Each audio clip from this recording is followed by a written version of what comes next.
আসসালামু আলাইকুম দর্শক, বহুতভাবে তো আপনারা ইলিশ মাছের রেসিপি খেয়েছেন। আমার এই রেসিপিটা অবশ্যই ট্রাই করুন।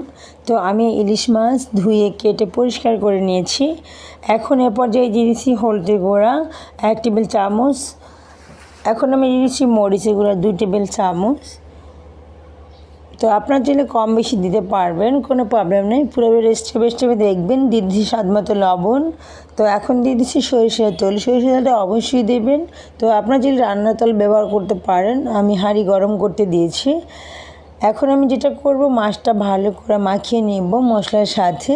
তো পুরো ভিডিওটা স্টেপে দেখবেন। আর যদি দেখতে দেখতে আমার রেসিপিটা এতটুকু ভালো লেগে যায়, অবশ্যই আমার চ্যানেলটা সাবস্ক্রাইব করে রাখবেন।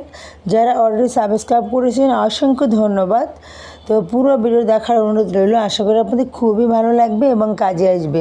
চাইলে ফ্যামিলি অ্যান্ড ফ্রেন্ডসের সাথে শেয়ার করতে পারেন। তো সরিষার তেলটা গরম হলে আমি একটা করে মাছগুলো দিয়ে দিচ্ছি। তো এরপর যে চুলা আঁচটা মিডিয়াম টু লো হিটে রাখবো মাছটা ভেজে নেওয়ার জন্য। তো সবগুলো মাছ একে একে দিয়ে দিব। তো এরপর যে সবগুলো মাছ আমার দেওয়া হয়ে গিয়েছে। তো এখন যেটা করব, পেঁয়াজ কুচি আমি মশলার সাথে একটু মেখে নেব। তো পেস্টটা একটু বেশি দিতে হবে। তো আমি এখানে 1 কাপ পরিমাণ পেস্ট নিয়েছি। তো আপনার চাইলে বাটার মশলাও দিতে পারবেন। তো কুচি পেস্ট দিয়ে রান্না করলে মাছটা বেশি মজার হয়। মাছটা উল্টিয়ে পাল্টে ভেজে নিচ্ছি। তো এক সাইড হয়ে গেলে আর এক সাইড সবগুলো উল্টিয়ে দিচ্ছি। তো উল্টানো হয়ে গেছে।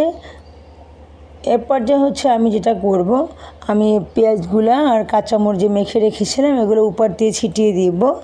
তো এখন দেওয়া হয়ে গিয়েছে। আমি একটু পানি দিয়ে রান্না করে নেব। আমার রেডি হয়ে গেল আজকের মজার ইলিশ।